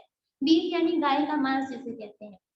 तो वहां पे गायों को एज ए माँ नहीं पूजा जाता, वहां पे गायें दूध के लिए कल्टीवेट की जाती है, जर्सी गाय जो होती है। और जब उनका फंक्शन खत्म हो जाता है कि अभी दूध चला गया, तो क्या करेंगे, स्लॉटर हाउस में बेच देते हैं। बीफ जो है वहां पे हम जितना दूध कंज्यूम करते हैं उससे ज्यादा वहां पे एवरीडे बेसिस पे बीफ कंज्यूम किया जाता है। तो इसलिए वहां का जो कल्चर है वो जब इंडिया में अडॉप्ट होने लग गया तो वही सारी बीमारियां यहाँ पे आ गई। पिछले स्लाइड में मैंने एक दिखाया था आपको, यहाँ पर मैंने लिखा है जैसे कि एक स्टडी की गई थी कि ओमेगा 6 और ओमेगा 3 फैटी एसिड्स जो होते हैं वो एक तरह के फैटी एसिड्स मतलब फैट जो होता है मिल्क का वो है। और इसका जो रेशियो है वो देसी गाय जो है उसके दूध में, ऑर्गेनिक दूध में और जो पैकेज्ड दूध है उसमें देखा गया। अभी इसका सिंपल एक ये है कि ये रेशियो जो है ना, जितना वो कम होगा उतना हाई क्वालिटी फूड वो आपके लिए है। क्योंकि ओमेगा 6 का जो इंटेक है, अभी जो लेटेस्ट आ रहा है वेस्टर्न डाइट के जो इश्यूज आ रहे हैं, बच्चों में जो मोटापा हो रहा है, बहुत ज्यादा ओमेगा 6 फैटी एसिड्स खिलाते हैं। जैसे राइस ब्रान ऑयल के एड्स आते हैं rich in omega fatty acids, omega 6। तो ऐसा नहीं है कि रिच है तो आपको वो बहुत ज्यादा अमाउंट में खाना है, एक वो रेशियो होता है। और ये मैंने इसलिए डाला ताकि आपको पता चले, जब आप देखेंगे तो देसी गाय का जो दूध है उसमें 0.9 है, जो ऑर्गेनिक जो लेबल्ड दूध है उसमें 2.2 है, और जो पैकेज्ड जर्सी गाय का दूध है उसमें 5.7 है। तो इससे क्या पता चलता है कि जो जर्सी गाय का दूध है वो सबसे पुअर क्वालिटी का है, क्योंकि उसमें बहुत ज्यादा ओमेगा 6 फैटी एसिड्स है। और वही चीज जब आप लेंगे तो उसमें फिर एक A1 प्रोटीन भी आता है, A1 प्रोटीन और A2 प्रोटीन। A1 प्रोटीन जो है ऐसा कहते हैं कि BCM7 नाम का एक पेप्टाइड बनता है जो आपका पेन जो होता है ना, पेन और इन्फ्लेमेशन, उसको बढ़ाता है। तो बहुत लोग देखेंगे जब अगर आप पैकेज दूध लेते हैं तो तुरंत से आपका पेट फूल जाएगा, मतलब पीने के आधे घंटे के साथ साथ या पेट में क्रैम्प्स होगी या आपको नोजिया जैसा लगेगा, डाइजेस्ट नहीं होता वो। और फिर इवेंचुअली वही चीज जब आप लेते रहते हैं इग्नोर करके, बहुत लोग छोड़ देते हैं कि ये किसी और चीज की वजह से हो रहा होगा। बट वही जर्सी गाय का दूध जब आप ओवर अ टाइम पीते रहते हैं, एक समय के बाद अर्ली एजेस में आजकल ऐसा देखा जा रहा है, कोलेस्ट्रॉल जो बैड कोलेस्ट्रॉल है वो रेज होता है, डायबिटीज आती है, पेन स्टार्ट होता है, डाइजेशन की इश्यूज आती हैं। तो इसके लिए जो जर्सी गाय का दूध है वो बिल्कुल नहीं लेना चाहिए। अभी देसी गाय का दूध क्या होता है? देसी गाय का दूध एक तो होता है कि देसी गाय होती कौन है। तो ये एक मैंने इसमें इमेज रखा है जिसमें आप देखें तो बहुत सारे फीचर्स होते हैं देसी गाय के, जैसे गिर गाय कहते हैं। तो कैसी दिखती है? छोटा साइज रहता है उनका, ऐसे पिग्स जैसी नहीं दिखती है बड़ी बड़ी, और उनके हॉर्न्स जो होते हैं ऐसे दिखेंगे बहुत अच्छे से, छोटे छोटे हॉर्न्स रहते हैं सर पे। एक यहाँ पे सबसे इम्पोर्टेंट फीचर जो है बिग हम्प जो यहाँ पे दिखाया है। हम्प में क्या होता है, ऐसा कहते हैं कि सूर्य केतु नाड़ी होती है और उसके थ्रू जो सन रेज जब उस पर पड़ता है तो विटामिन डी बनता है उस हम्प में। फिर वही चीज देसी गाय के दूध में आती है और वो विटामिन डी जब आप लेते हैं, आप देखेंगे देसी गाय का दूध थोड़ा येलो कलर का क्रीम बनता है उसमें, जब आप बॉईल करते हैं तो येलोइश रहता है ना, तो वो विटामिन डी का कलर है। तो नॉर्मल अगर जर्सी गाय का दूध आप बॉईल करेंगे तो उसमें वो चीज कम रहेगी, आएगी ही नहीं। उसके अलावा उनके गले में एक यहाँ पे ड्यू लैब जिसको बोलते हैं वो रहता है, जो बैक होती है वो राउंड होती है, और देसी गाय की पूंछ जो होती है वो बड़ी होती है। तो नेक्स्ट टाइम जब आप देखें तो बेस्ट तो ये कि आप गौशाला जाके विजिट करें, हमारे भी गौशाला है टेम्पल के थ्रू, तो वहां जाके आप देख के आ सकते हैं कि ये सारे फीचर्स उसमें है या नहीं। और इसी तरह से जब आप देसी गाय का दूध लेते हैं, एक तो उनको बहुत प्यार से बड़ा किया जाता है, एज ए फैमिली ग्रो होते हैं वो, ये जो हार्मोन्स रहते हैं ये सारे उनमें नहीं दिए जाते हैं। जो देसी गाय का दूध है वो फ्री ग्रेजिंग के थ्रू आता है, जो उनका चारा होता है वो नेचुरली जो ग्रास रहती है या जो एग्रीकल्चर के जो बाई प्रोडक्ट्स आते हैं ना, जैसे स्ट्रॉ हो गया, चावल का जो वो स्ट्रॉ रहता है, मिलेट का जो स्ट्रॉ रहता है, वो सारी चीजें उनको खिलाई जाती है। जो तेल, कोल्ड प्रेस ऑयल का तिल्ली जो निकलता है, जो नेचुरल डाइट उनका हमेशा से रहा है, जब वो चीजें खाते हैं, भले ही उनका दूध कम क्वांटिटी में आए पर वो हाई क्वालिटी होता है। इसलिए देसी गाय का दूध थोड़ा एक्सपेंसिव रहता है, जो नॉर्मल आप अगर कमर्शियल ब्रांड्स देखो उनसे ज्यादा एक्सपेंसिव है।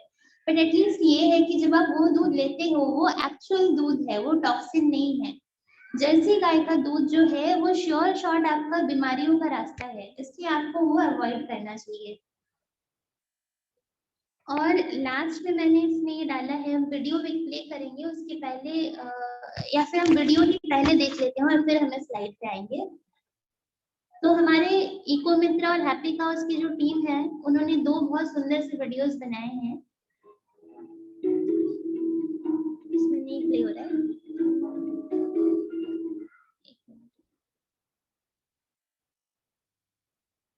शायद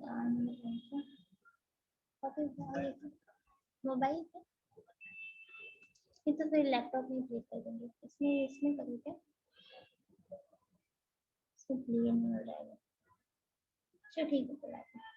तो फिर हम लोग लास्ट में लैपटॉप में ही देख लेंगे हम लोग फिर वो।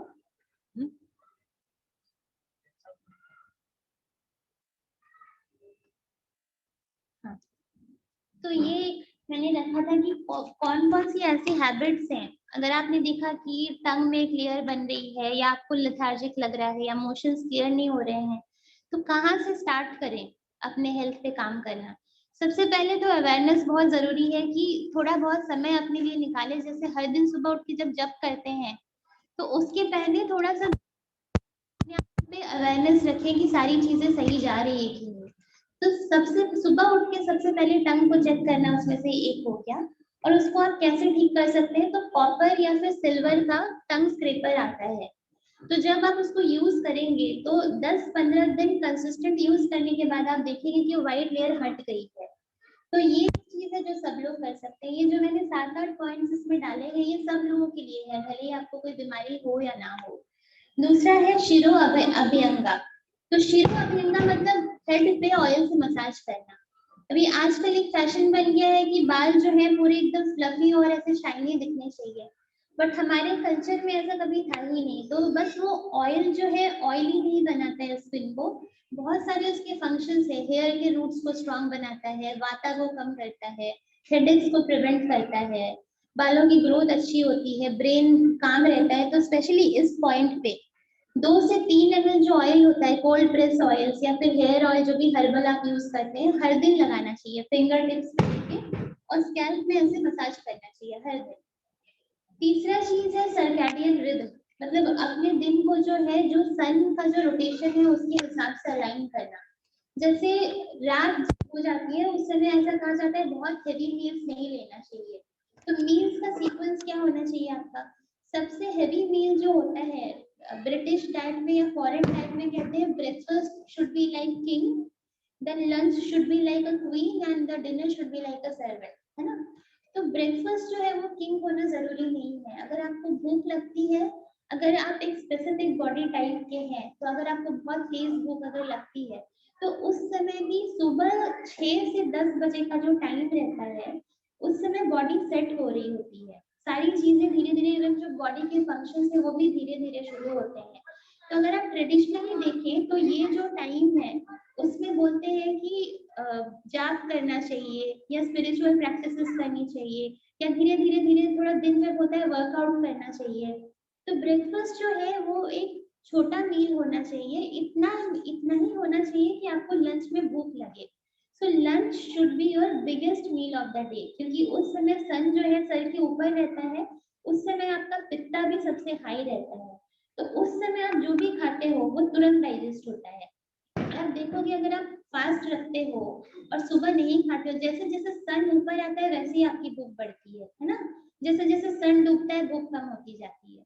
तो लंच जो है सबसे बिगेस्ट मील होना चाहिए और डिनर सबसे लाइट होना चाहिए। और डिनर भी कब करें? जो सनसेट होता है, जो गौर आरती का समय है 7 PM जैसे हो गया, 1 घंटा पहले और 1 घंटा बाद में। तो ऐसा जब करते हैं आप, उससे होता क्या है एक्चुअली, जब आप 8 बजे डिनर कर लेते हैं तो 2 से 3 घंटे आपके शरीर को वो डाइजेस्ट करने के लिए मिलते हैं। और 10 से लेके 2 बजे का जो समय होता है उसमें ऐसा आयुर्वेद में कहा गया है कि बॉडी में जितने भी टॉक्सिन्स आती हैं या डैमेजेस जो होते हैं हर दिन के बेसिस पे या पोल्यूटेंट्स आते हैं, उस समय लिवर उस चीज को क्लियर कर रहा होता है। तो अगर आप 10 बजे के बाद हेवी मील लेंगे या खाना खाएंगे तो बॉडी का जो क्लीन करने का मैकेनिज्म है आपने वो डिस्टर्ब कर दिया। तो जहां आपको टॉक्सिन्स निकालने थे वहां आपने खाना डाल दिया, तो अभी वो नॉर्मल साइकिल डिस्टर्ब हो गया। तो इसलिए डिनर अर्ली करके कोशिश करना चाहिए कि 10 मैक्सिमम 11 उस समय पे आप सोने चले जाएं, ताकि बॉडी नेचुरली अपने आप को हील कर पाए। तो इससे होगा क्या, पहला तो आपके इमोशंस क्लियर होंगे, दूसरा टॉक्सिन्स अपने आप निकल जाएंगे, और तीसरा अगर आप बीमार पड़ते भी हैं, बीमारियां बढ़ने से कोई रोक नहीं सकता है, तो उसमें हीलिंग फास्ट होती है, आप रिकवर जल्दी करेंगे। फिर है अर्ली डिनर, जैसे मैंने बताया सनसेट के 1 घंटा पहले या बाद में। मूंग दाल जो है वो एक डेली स्टेपल है, क्योंकि मूंग दाल का प्रोटीन जो है वेजिटेरियन प्रोटीन में दूध के बाद सबसे हाई क्वालिटी का है, स्पेशली ग्रीन मूंग। तो वो हर दिन आपको इंक्लूड करना चाहिए, और उसमें थोड़ा घी, देसी घी जो होता है उसके साथ में लें। जो भी दाल चावल जो भी होती है ना, उसको हमेशा देसी घी के साथ में ही लें, उससे आपका कोलेस्ट्रॉल नहीं बढ़ेगा। इनफैक्ट जो न्यूट्रिएंट्स होते हैं जैसे विटामिन हो गए, ऑयल विटामिन जो है, जो उसकी कैरोटीनॉइड है वो अच्छे एब्जॉर्ब होंगे। इसके अलावा स्वीट पोमोग्रेनेट्स, तो ये एक फ्रूट जो है वो हर कोई ले सकता है, इवन ऐसा कहा जाता है कि फीवर में भी ले सकते हैं आप। बहुत सारे फ्रूट्स जो मना किए जाते हैं फीवर में, बट स्वीट पोमोग्रेनेट जो होता है वो आपके हार्ट के लिए, ब्लड के लिए, मेमोरी के लिए, ये सारी चीजों के लिए बहुत अच्छा है। तो बच्चों को भी खिलाना चाहिए और खुद भी लेना चाहिए। हर्बल टीज, तभी हर्बल टी में वो डिपिंग वाली चाय नहीं, पैकेट्स वाली जो आती है वो वाली नहीं।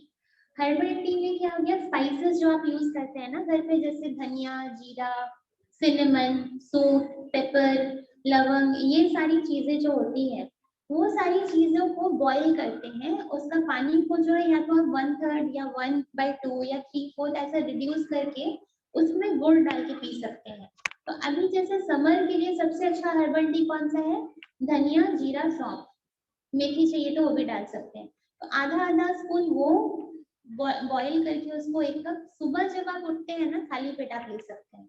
उससे आपके बॉडी में एंटीऑक्सीडेंट्स भी आएंगे, डाइजेशन की इश्यूज भी नहीं होगी, और उसके अलावा स्पाइसेस जो होते हैं उसमें बहुत ज्यादा आयरन और कैल्शियम रहता है, स्पेशली जो धनिया और जीरा है।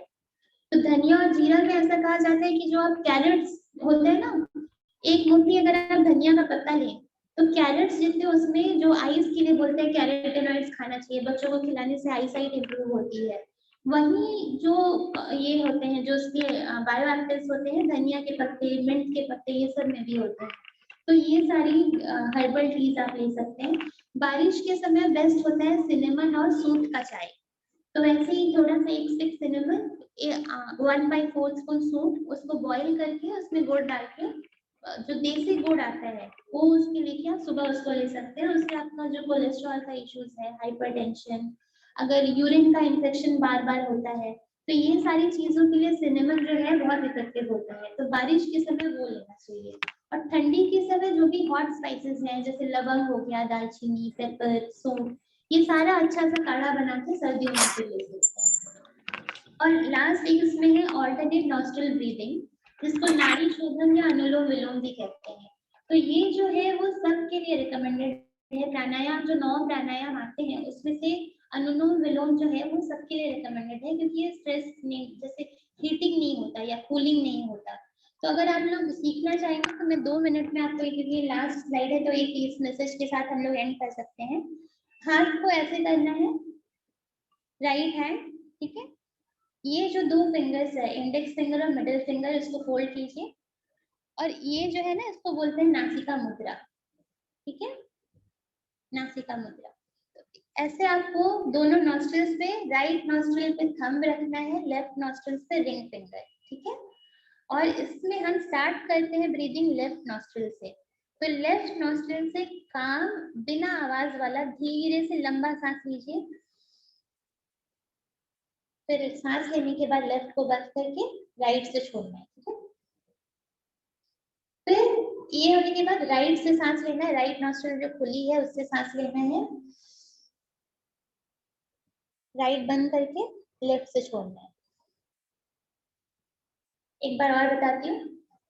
नासिका मुद्रा में रिंग फिंगर लेफ्ट नॉस्ट्रिल पे रहेगी, क्योंकि यहाँ पे चंद्र नाड़ी होती है जो लेफ्ट नॉस्ट्रिल है। राइट नॉस्ट्रिल जो है वो सूर्य नाड़ी होती है। तो सिंपल, आप अगर आप सुबह उठ के देखोगे तो उस समय अगर आप नॉस्ट्रिल चेक करते हैं, दिन के समय राइट वाली खुली रहती है, इसमें रहता है पिंगला नाड़ी, और रात के समय, शाम के समय लेफ्ट वाली खुली रहती है। और 2 मोमेंट ऐसा आता है, एक तो सुबह जब ब्रह्म मुहूर्त एंड होता है और शाम में जब गोधूली वेला जब खत्म होती है, उस समय अगर आप हेल्दी हैं तो दोनों नॉस्ट्रिल्स खुली रहेंगी। तो अगर आपको बॉडी को काम करना है, ठंडक लानी है या एंजाइटी को कम करना है, तो लेफ्ट से ब्रीथ करते हैं। अगर आपको पैशन चाहिए, किसी चीज में आपको मोटिवेशन नहीं आ रहा है और उस चीज को एक्टिवेट करना है, तो राइट से। तो अनुलोम विलोम में क्या है, ये दोनों को बैलेंस करता है, इसके लिए सबके लिए ये बिल्कुल अलग है। तो इस नासिका मुद्रा में लेफ्ट से ब्रीथ करना है, होल्ड करना है, राइट से छोड़ना है सांस, फिर राइट से सांस लेना है, होल्ड करना है, लेफ्ट से छोड़ना है। तो ये प्रैक्टिस आप 6 से 7 बार हर दिन कीजिए। इसके अलावा भी बहुत सारे प्राणायाम हैं जो अलग अलग लोगों के लिए रिकमेंड किए गए हैं, बट एटलीस्ट ये अगर आप करेंगे तो इससे आपका बीपी नहीं बढ़ेगा, इससे आपको काम लगेगा, एंजाइटी नहीं होगी। अगर आप किसी चीज के लिए, किसी एग्जाम के लिए जा रहे हैं, किसी हैवी टास्क के लिए जा रहे हैं, या अगर आपको इन जनरल हैवीनेस लग रही है, इमोशनली अगर बहुत हैवी लग रहा है, तो ये प्रैक्टिस अगर आप करेंगे तो तुरंत आपकी जो नाड़ी है वो बैलेंस हो जाती है और फिर आपको अच्छा लगता है। तो ये आप हर दिन कर सकते हैं। लास्टली मैं ये एंड करना चाहूंगी, एक तो सबसे पहले आप लोगों का बहुत बहुत धन्यवाद कि आप संडे इवनिंग को आए हैं। यहाँ पर बहुत सारे काम रहते हैं सबके पास, बट आपने यहाँ आके हमें एक अवसर दिया आपको सर्व करने का, तो उसके लिए बहुत बहुत धन्यवाद। और सबसे ज्यादा धन्यवाद मैं देती हूँ गुरु महाराज और जो माँ है मेरी नारायणी माता जी। सबसे जो बेसिस है पूरे सात्विक खाने का, जितना उनका पैशन है उतना इनफैक्ट हमारे में भी नहीं है, बहुत बार हम छोड़ देते हैं, बट वो हर दिन ध्यान रखती है कि जो भी प्रभुपाद ने जो भी सेट किया है प्रसाद का प्रोटोकॉल, घर में हो जो हमारे राधा गोविंद का प्रसाद होता है उसमें, या मंदिर में हो जो डीटी किचन में बन रहा है, जो डिवोटीज किचन में बन रहा है, यहाँ पे हर चीज जो है वो कोल्ड प्रेस ऑयल जो इको मित्रा का है उसमें बनाई जाती है। जो प्रसाद बनता है वो घी में बनाया जाता है, जो देसी घी है उसमें बनाया जाता है। तो यहाँ पे आप देख रहे हैं कि गुरु महाराज को वो एक सात्विक थाली, मैंने सोचा था कि मैं ढूंढ रही थी कौन सी फोटो डालूं, फिर देखा कि अरे अभी तो बनाई थी हमने और उन्होंने बहुत अच्छे से उसको रिलीज किया था। तो इस थाली में बहुत सारी जो भी सीजनल चीजें हैं, आम का एक प्रिपरेशन, पोंगल था, दाल का एक था, तो इन दोनों के लिए मेरा बहुत बहुत आभार है, जो हमको कॉन्स्टेंटली हम सभी को मोटिवेट कर रहे हैं, जिनकी वजह से हम लोग कर पा रहे हैं कि हम लोग अपनी डेली लाइफ में भी ये प्रैक्टिसेस लाएं। तो एक बार मैं चाहूंगी आप लोग गुरु महाराज, प्रभुपाद और नारायणी माता जी के लिए एक बार हरे कृष्ण महामंत्र का चैंटिंग करें। हरे कृष्णा कृष्णा कृष्णा हरे हरे, हरे रामा राम राम हरे हरे। और लास्टली आगे की जो एक्टिविटीज रहेंगी, बहुत सारा हम ऑनलाइन कोर्सेज प्लान कर रहे हैं कि ये सारे सेमिनार्स जो है वो कांस्टेंट बेसिस पे हो, क्योंकि भूल जाते हैं, एक बार घर वापस जाते हैं फिर सारी चीजें भूल जाते हैं। और कुछ जो प्राणायाम और योगा की क्लासेस हैं वो भी मंदिर की साइड से हम लोग शुरू करने वाले हैं, मोस्टली जुलाई में। तो अगर आप इंटरेस्टेड हैं सेमिनार्स के लिए या आपको प्राणायाम क्लास या योगा क्लास ज्वाइन करनी है, तो नीचे मेरा नंबर दिया हुआ है, या फिर आप मंदिर में बाल कृष्ण प्रभु, गौतम प्रभु, किसी को भी कांटेक्ट कर सकते हैं। इको मित्रा के जो प्रोडक्ट्स हैं, हैप्पी काउस का जो दूध है, उसकी सारी इंफॉर्मेशन आपको मंदिर से भी मिलेगी। बहुत सारी प्रोडक्ट्स यहाँ डिस्प्ले पे रखी हुई रहती है, तो कोई भी अगर आपकी क्वेरी है तो आप मंदिर में पूछ सकते हैं किसी से भी। धन्यवाद।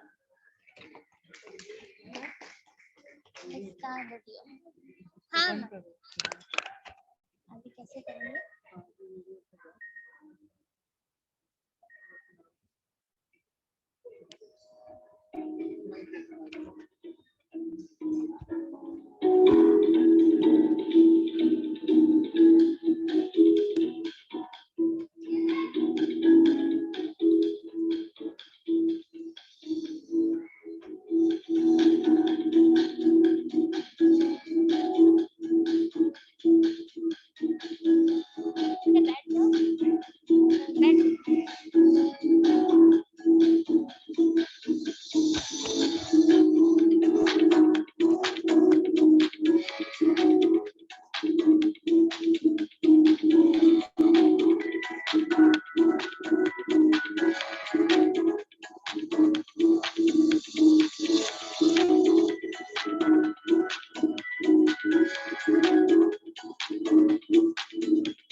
हरे कृष्णा कृष्ण कृष्ण हरे राम हरे राम।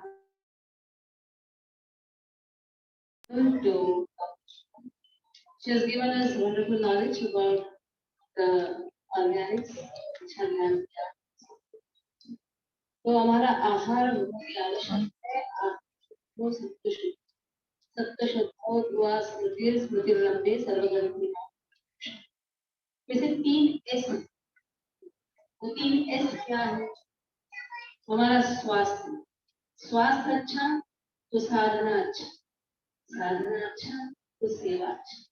तो भक्तों के लिए ये बहुत ही इस 3S में ध्यान नहीं देंगे, स्वास्थ्य में ध्यान नहीं देंगे, तो साधना अच्छा नहीं होगा। सुबह कैसे उठेंगे? सुबह उठने को हो ही नहीं रहा है, जब कैसे करेंगे? जब अच्छा नहीं करेंगे तो सेवा करेंगे तो ये तीनों एस से हमारे आध्यात्मिक है। तो वैसे हम बहुत सारे ऐसे कोर्सेस करेंगे। नेक्स्ट कोर्स होगा नाक में क्यों घी डालना, क्योंकि बहुत लोग इसको बताते हैं नसीका का जो घी है ये बहुत ही आवश्यक। इससे क्या होगा इसका भी एक छोटा सा मिलेगा। हम अगले संडे या फिर अगले संडे को स्नान यात्रा नहीं कर सकते, ऑनलाइन में करने का प्रयास करें या फिर नेक्स्ट विजिट करने का प्रयास करें। वैसे आप जाने नहीं जाने, कभी कभी आप दवाई के बारे में जानते हो, लेकिन नसीबा में रोज नाक में रोज जो नींद 7-8 घंटे में अच्छी होगी। और वैसे इसके बीच में एक आपको दोनों के बीच में क्या है नाक जो है वो एक डायरेक्ट ये जो पैसेज ब्रेन और तो नसिया जो आयुर्वेद में बोलते हैं उसमें कहा जाता है देसी गाय का घी जो होता है उसमें से देसी गाय सबसे ज्यादा पकड़ती है। तो वो जब आप एक एक ड्रॉप छोटी उंगली से लगाते हैं तो उसका जो फैटी एसिड्स है वो जो ब्रेन तक आपके जो नर्व्स है उसको काम डाउन करता है और उससे क्या होता है बाल तो 3-4 जो उसके इफेक्ट्स आते हैं जो अच्छे मेमोरी होना, दूसरा इम्यूनिटी बढ़ना, क्योंकि नाक अब आपका डस्ट और जो जर्म्स है जब आप बाहर जाते हैं उसके पहले ही नाक में घी लगा के जाते हैं। और तीसरा है बाल जो झड़ते हैं या ग्रे वो कम हो जाए क्योंकि बाल के रूट्स तक के जो कर्व्स है उसमें सारी चीजें जो टॉक्सिन्स वो पहुंच रहे हैं। तो और इसके तो आयुर्वेद में जो प्रैक्टिशनर्स हैं उनका ये तो नाम देखने वाले का प्रैक्टिस है और देखिए कि बहुत यंग स्किन का रेट नहीं आता तो ये 4-5 चीजें होती है जिसमें बच्चों को 10 इयर्स प्रैक्टिस करानी और बहुत सारे मेडिसिन भी उसके थ्रू दिए जाते हैं बट उसमें से सबसे अच्छा मेडिसिन सबके लिए तो वो ईगो में गोलक्ष्मी जो है नाटक वो करके थे स्लो माइंड बनाया जाता है जिससे उसकी मेडिसिन कवर तो वो आप बिल्कुल अगर आप 10 इयर्स की उम्र है बिल्कुल आप ट्राई करें और वही प्रैक्टिस में लानी चाहिए और कब करें एक तो सुबह खाली पेट फ्रेश स्नान करने के बाद करना चाहिए या फिर रात में सोने से दो समय कर सकते हैं। ये देसी घी जो है दांत में अगर लगा रहे हैं तो पैर की सोच है स्पेशली वो भी उससे 2-3 ड्रॉप लेके मसाज करें सोए उससे आपका बोन में पेन हो जाएगा बालों में ग्रे हो जाएगा तो ये सारे उसके बेनिफिट्स हैं। तो जब कोविड था तो सब लोग मास्क ये मैं नाक में किया कमिश्नर के पास हमारे बस में हम लोग तो कमिश्नर के साथ मास्क में अभी तो सब चले जाते थे मास्क नहीं पहने क्योंकि जो नाक का वो सुबह या प्रैक्टिस में डाली उसके बिना आप सोइए नहीं और उसके बिना आप सो और जैसे जैसे जो आप सीखते हैं आप करिए क्योंकि जब हम सीखते हैं उसे हमें फॉलो करना चाहिए। तो हम फॉलो करेंगे हमारा जीवन स्वास्थ्य होगा, साधना अच्छी होगी, सेवा अच्छी। हरे कृष्ण। तो सुबह स्नान के बाद रात को सोने हमें कभी उसके बिना सोए बहुत बार मुझे यही चीज है तेरा सब कुछ। आपका आहार अच्छा है तो समझ लीजिए सब आपका अच्छा, दिनचर्या अच्छी, आप जब अच्छा सुबह जब करते समय आपको अच्छा वाइब्रेंट कृष्ण ये सब और हमने तो इसीलिए का प्रयास किया है। ये सब प्रयास इसके लिए अच्छा तुम हम थोड़ी द्वारा है लेकिन द्वारा बने अच्छा तो अरे तुमने सब होम प्रोडक्ट सब देके बैठ क्लास में तो ये यूज कर रात में घी डालो, अच्छा घी खाओ, क्यों गंदा घी खाना, हम होटल में जाके 700 रुपया ऐसे खाते, अच्छा घी खाओ, अब ये 2500 रहने दो, फालतू चीजों में पैसे डालने के लिए डॉक्टर्स के पास पैसे डालने अच्छा अच्छा अच्छा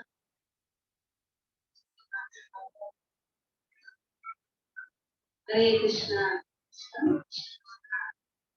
हरे राम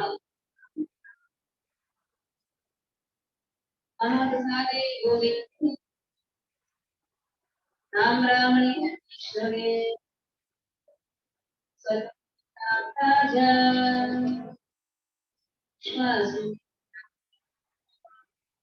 शरीर विद्या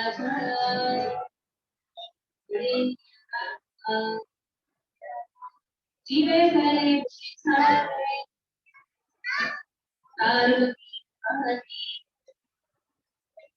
वो हमारा सुदर्शन ताकि